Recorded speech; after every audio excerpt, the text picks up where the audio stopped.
나머지 정리 1단계, 이번 시간에는 조립제법에 대해서 배우겠습니다. 자, 예제 문제를 보면서 조립제법이 어떤 건지 간단히 살펴보도록 할게요. 자, 우선 다항식이 주어져 있는데 5차식이죠. 이 5차식을 1차식 x-2로 나눴을 때 라고 했습니다. 그러니까 우리가 보통 다항식의 나눗셈을 한다면 이런 식으로 나눴었겠죠. 그때 몫을 qx라고 했기 때문에 여기 위에 적혀질 식들이 결국에 qx가 되는 거고요.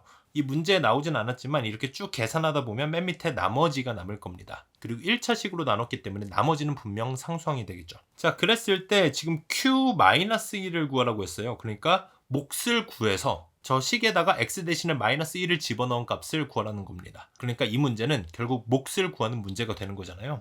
자, 그럼 원래는 이걸 직접 계속 나눠줘야 되는 건데 이게 식이 조금 길다 보니까 계속 나누다 보면 좀 실수도 할 것 같고 좀 길어질 것 같습니다. 자, 이렇게 3차 이상의 복잡한 다항식을 1차식으로 나눌 때 이 몫을 좀 빠르게 구하는 방법, 몫과 나머지를 둘 다 빠르게 구하는 방법이 바로 조립제법이 되겠습니다. 자, 그래서 이번 시간에 배울 조립제법에 대해서 조금 더 간단히 설명을 해드릴게요. 예를 들어서 다항식이 이렇게 4차식으로 주어져 있고 각각의 개수가 a, b, c, d, e라고 해봅시다. 그걸 이렇게 x-k라는 1차식으로 나눴다고 한번 가정을 해볼게요. 자, 이걸 직접 다항식의 나눗셈을 이용하지 않고 조금 더 빠르게 나누는 방법. 자, 조립제법에서는 이 다항식의 개수들만 이용해서 구하게 되는 겁니다. 자, 이걸 어떻게 이용하는지 조금 더 구체적인 예를 통해서 한번 살펴볼게요.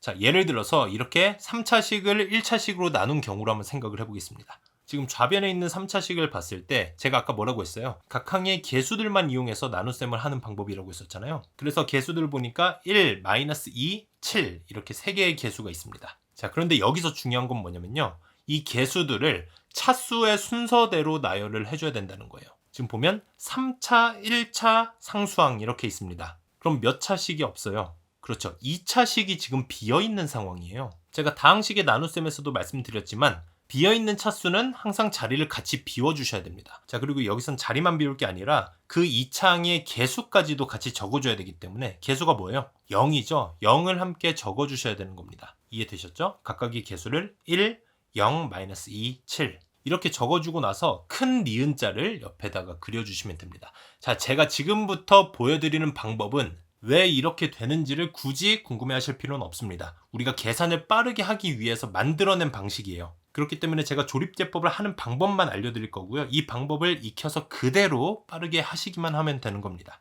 자, 이렇게 니은자를 그리고 났으면 우리가 나누는 1차식을 다시 한번 보셔야 되는데요. x-2로 나누기로 했잖아요. 저 나누는 식이 0이 되려면, 그러니까 여기선 x-2가 0이 되려면 x에 몇을 집어넣어야 되는가? 몇입니까? 2를 집어넣어야 되죠. 그 숫자 2를 저기 왼편에다가 적어주시면 됩니다. 저 윗줄에다가 높이를 같게 적어주시면 되는 겁니다. 자, 여기까지가 기본 세팅이고요. 기본 세팅이 끝났으면 이제부터는 계산을 해주시면 되는 겁니다. 자, 계산하는 순서는 니은자에서 윗줄에서 가장 왼쪽에 있는 숫자, 그러니까 1부터 시작해서요. 거기서 밑으로 쭉 더하는 겁니다. 자, 1 밑에 아무 숫자가 없잖아요. 그냥 그대로 내려주시면 됩니다. 그래서 그 밑에다가 숫자를 그대로 1이라고 적어주시면 돼요. 자, 이 다음에 뭘 할 거냐? 저기 왼쪽에 적어놓은 숫자 2 있잖아요. 이 2랑 밑에 적은 숫자 1을 곱해서 얘네 둘이 곱한 값을 여기 다음 칸에 밑에 칸, 그러니까 숫자 0 바로 밑에다가 적어주시면 돼요. 어렵지 않죠? 이 둘을 곱해서 오른쪽 대각선 위로 적어준다. 자, 방금 보여드린 계산 두 가지만 계속 반복해서 하시면 됩니다. 자, 이번에는 이 줄을 그대로 더할 거예요. 0이랑 2를 더하면 몇이 나옵니까? 2가 나오죠? 그대로 밑에 적어주시면 됩니다. 자, 그 다음에 또 어떻게 해요? 이 둘을 곱해서 대각선 위에 그대로 적어주시면 돼요.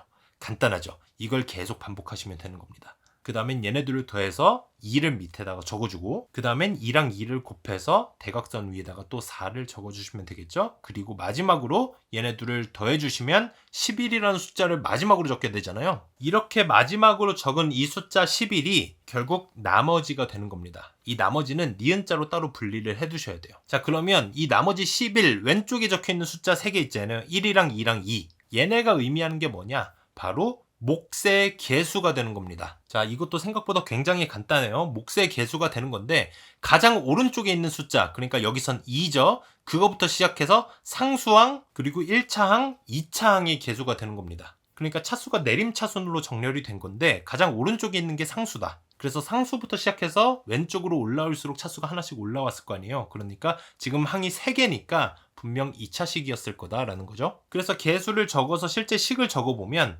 1 곱하기 x제곱이겠죠. 2차식이니까. 그거 더하기 2x 더하기 상수항은 2가 됐을 겁니다. 이렇게 몫을 적어줄 수 있다는 거죠. 자, 그럼 다시 한번 정리를 해보면 이 3차식을 저 x-2로 나눴더니 몫이 어떻게 된대요? 몫의 개수가 1, 2, 2니까 이건 2차식일 거고, 그래서 1 곱하기 x제곱 더하기 2 곱하기 x 더하기 상수항 2가 된다는 거죠. 간단하죠? 그 다음에 뭐가 남았어요? 나머지가 남았고 그게 11이다. 이렇게 식을 세워줄 수 있다는 거죠. 이해되셨죠? 자, 이해가 아직 잘 안 되신 분들은 제가 방금 풀어드렸던 풀이를 그대로 다시 한번 보시면서 천천히 익히시길 바랍니다. 자, 이 순서를 다 암기를 하셨으면 예제 문제를 한번 풀어보도록 하겠습니다. 아까 봤던 그 문제인데요. 지금 다항식 5차식이 나와 있습니다. 이 5차식의 개수들만 적어주는 거예요. 그러면 어떻게 돼요? 1, 1, 1, 1, 1, 2 이렇게 되겠죠. 여기는 비어있는 차수가 없습니다. 5차항부터 상수항까지 쭉 있어요. 그리고 큰 니은자를 그려주라고 했습니다. 그 다음에 왼쪽에 적을 숫자는 1차식, 우리가 나누는 식에서 저 식을 0으로 만들기 위한 x값. 자, x에다 몇을 집어넣어야지 0이 될까요? 그렇죠. 2를 집어넣으면 되겠죠. 저 숫자를 니은 바깥에다가 왼편에다가 적어주시면 되는 겁니다. 자, 이렇게 기본 세팅을 해놓고 나서 니은 안에 있는 숫자들 중에서 가장 왼쪽에 있는 것부터 아래로 쭉 더하라 그랬었죠. 자, 맨 처음에는 당연히 밑에 아무것도 없기 때문에 1을 그대로 적어주시면 되고요. 자, 그 다음에는 이 밑에 적힌 숫자는 저 니은 바깥에 있는 숫자 2랑 곱해서 대각선 위에다가 적어준다. 2 곱하기 1은 2니까 여기다 2를 적어주면 되겠죠? 그 다음에 이 둘을 계속 반복하면 됩니다. 다음 줄은 그대로 밑으로 더하고, 그래서 3이 나왔을 거고, 저 니은 바깥의 숫자 2랑 곱해서 6이 나오죠? 이걸 대각선 위에다가 다시 적어주면 되는 겁니다. 이걸 계속 반복할 거예요.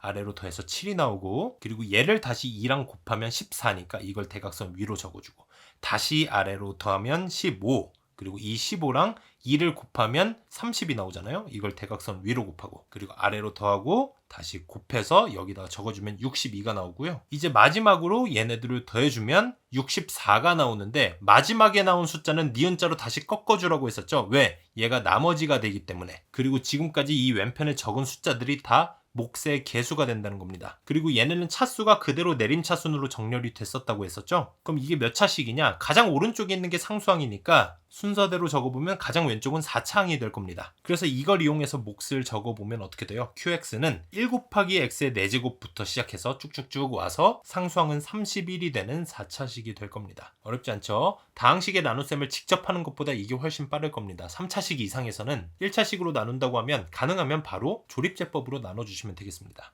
아시겠죠? 자, 이렇게 QX 구했으니까 Q-1은 X에다 -1을 대입해서 계산해주면 되겠죠? 그러면 정답은 21이 될 겁니다. 자, 그리고 조립제법은요, 이렇게 3차식 이상의 식을 인수분해할 때 자주 사용이 됩니다. 그래서 이 부분은 제가 뒤에 따로 추가로 설명을 해드릴게요. 예를 들어서 이런 3차식을 인수분해하라고 하면요, 우리가 사실 2차식을 인수분해하는 건 중학교 때까지 배웠었는데 3차 이상의 식은 그 2차식을 인수분해하는 방식처럼 하기가 쉽지가 않단 말이죠. 그래서 얘를 인수분해해달라는 얘기는 결국 이런 식으로 인수들의 곱으로 표현을 해달라, 이런 얘기가 되는 건데요. 인수분해해야 되는 게 3차식 이상이다. 그러면 조립제법을 그대로 사용을 하시면 됩니다. 자, 이렇게 각 개수들을 적어주고 나서 이걸 조립제법 하려다 보니까 여기 지금 몇으로 나누는지가 결정이 되지 않았기 때문에 저 숫자를 정할 수가 없잖아요. 원래 다항식의 나눗셈 입장에서 생각을 하면 이 식을 뭐로 나눠라 라고 했을 때 이 숫자가 정해지고 시작을 했었죠. 근데 여기서는 우리가 인수분해를 하려면 이 식을 우리가 임의로 정해야 되는 겁니다. 그럼 쟤는 어떤 숫자 중에서 결정이 되냐? 저 상수항의 약수라고 생각을 해주시면 되는 겁니다. 자, 이게 왜 그런지를 제가 다시 한번 설명을 해드릴게요. 왜 그러냐면 오른쪽에 있는 식을 보시면 결국에 이게 인수분해해서 이렇게 됐다는 얘기는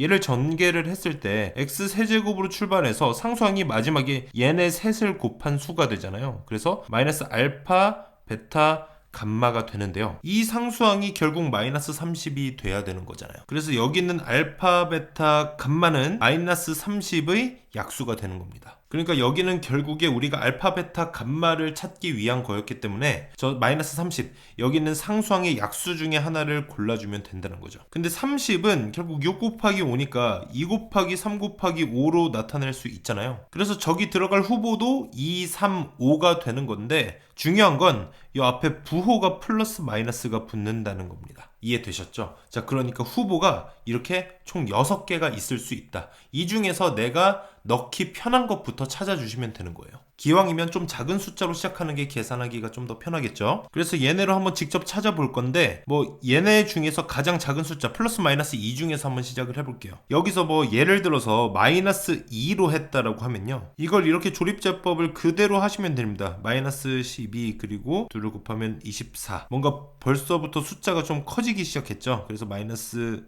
2를 곱하면 마이너스 110, 그래서 마이너스 140. 얘네가 지금 0으로 떨어지지 않았습니다. 그러면 얘는 탈락이 되는 거예요.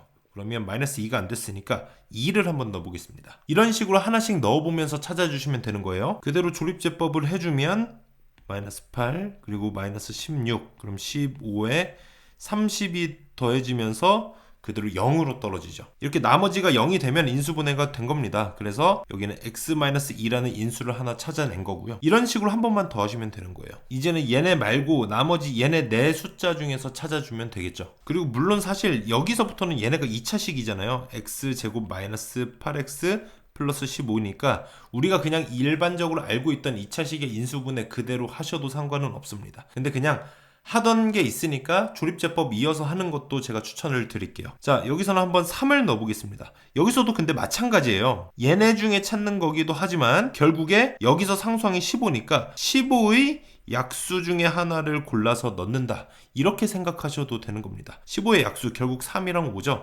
그거에 플러스 마이너스 중에 하나를 찾아서 넣는다. 그럼 이번엔 3을 한번 넣어볼게요. 그러면 1, 그럼 3이 곱해지면서 마이너스 5, 마이너스 15, 얘도 0으로 딱 떨어졌죠. 그래서 여기서 3이 나머지 0이 됐기 때문에 x-3도 인수가 됐고요. 그리고 여기 얘가 남았잖아요. 이게 뭐예요? 결국 x-5가 된다. 이런 방식으로 인수분해 하시면 되는 겁니다. 그래서 조립제법은 언제 정말 많이 활용하게 되냐면요, 특히 나중에 수능 문제들을 풀 때는요 3차 이상의 식을 다룰 때가 많을 텐데, 그때마다 우리가 3차 이상의 식을 인수분해할 때 그때는 조립제법을 활용해서 인수분해 해준다. 그리고 주의할 점은 여기 있는 숫자들은 여기 마지막에 있는 상수항의 약수들로 구성이 된다. 그리고 걔네가 플러스 마이너스를 감안해서 생각을 해줘야 된다는 겁니다. 이것만 명심하시고 연습을 몇 번 해보시면 금방 적응이 될 겁니다. 이해되셨죠? 연습 문제 충분히 풀어보세요. 감사합니다.